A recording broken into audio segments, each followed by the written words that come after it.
My 9-year-old son still checks that I am breathing when he thinks I am asleep. My name is Daniel.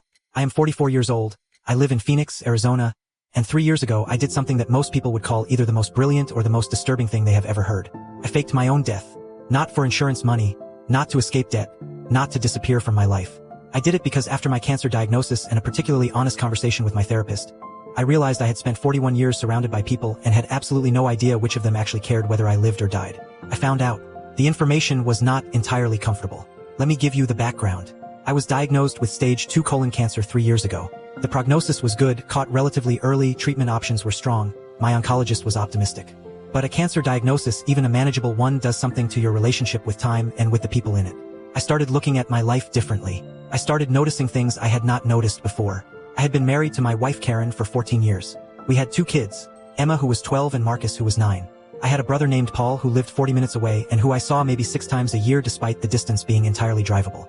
I had a group of friends from college, 7 of us who had a group chat that was mostly memes and occasional plans that rarely materialized. I had work colleagues I spent more waking hours with than my own family. I had neighbors. I had a life that looked full from the outside. My therapist asked me once during this period who I would call if I got bad news. Not the logistics calls, not the person who would drive me to the hospital or pick up the kids, but who would I call to say I am scared? I sat with that question for a long time. The honest answer was that I did not know. The idea came to me in the strange middle of the night way that ideas sometimes do. What if I could see it? What if I could actually observe how the people in my life responded to losing me before I was actually gone? Not to hurt anyone, not as a test or a punishment, just to see the truth of what I was to the people around me. I know how this sounds. I am not going to defend it morally. I am just going to tell you what happened. I am a software engineer and I have always been good at planning complex systems. I treated this the way I would treat a complicated project. Methodically, carefully, with attention to every detail. I had one co-conspirator, my best friend from childhood, a man named Greg who has known me since we were 8 years old and who, when I explained what I wanted to do, said, and I am quoting directly, "This is the most unhinged thing anyone has ever asked me to help with and I am absolutely in." Greg helped me construct the scenario. We decided on a car accident. Sudden, believable, the kind of thing that happens without warning and leaves no room for prolonged goodbye. Greg would be the one to make the calls. He would say he had been with me, that it had happened quickly, that I had not suffered. We chose a Saturday in October. I moved into Greg's guest room the night before. I left my phone at home, turned off, sitting on the kitchen counter where Karen would find it. I had written a will 2 months earlier as part of legitimate cancer planning, so that was already in place. Greg made the calls at 11 a.m. on a Saturday morning. I want to be very clear that I told Karen the truth before anything was legally or financially complicated. The plan was always 72 hours maximum, enough to observe the initial response, the first calls, the first gathering of people. Not long enough for anything irreversible to happen. Karen found out at the 68-hour mark. But I need to tell you what those 68 hours showed me first. Greg kept me informed through a second phone he had purchased in cash. He attended the gathering at our house that first evening and reported back. He took notes because I had asked him to and because Greg is, underneath his willingness to participate in my psychological experiment, an extremely organized person. Here is what I found out. Karen called her mother before she called mine. This is not damning on its own.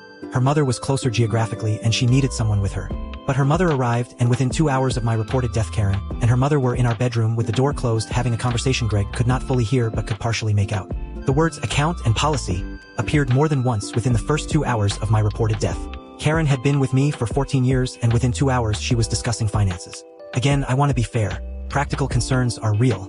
People have to think about these things. But 2 hours. My brother Paul arrived that evening. Greg said Paul cried in the driveway before he came in. Real crying, the kind that bends a person. He sat with my kids for 3 hours. He did not look at his phone once. He made them grilled cheese at 9 p.m. because they had not eaten and nobody had thought to feed them. Greg said Paul's face for those 3 hours was the face of someone for whom something important had gone out of the world. My college friends, the group chat, the memes, the plans that never materialized. 4 of the 7 showed up by the next afternoon. The other 3 sent messages of condolence that Greg said felt copy-pasted from a template. Of the 4 who showed up, 2 spent most of their time talking to each other about their own lives with my death as the backdrop. One of them, a man named Steve who I had considered one of my closest friends, asked Karen within 24 hours whether she would be selling the house. Steve asked about the house within 24 hours. My neighbor David, who I had exchanged maybe 40 words with in 5 years of living next to each other, showed up with enough food to feed my family for a week, said nothing except, "I am so sorry," and left. He came back the next morning with more food and a card that every member of his family had signed, including his 6-year-old who had drawn a picture of our dog. I told Karen on Saturday night. Greg had warned her it was coming. I had given him a signal, and she met me at Greg's front door with an expression I have spent 3 years trying to fully read. It was not relief exactly. It was not anger exactly. It was something that contained both of those things and several others.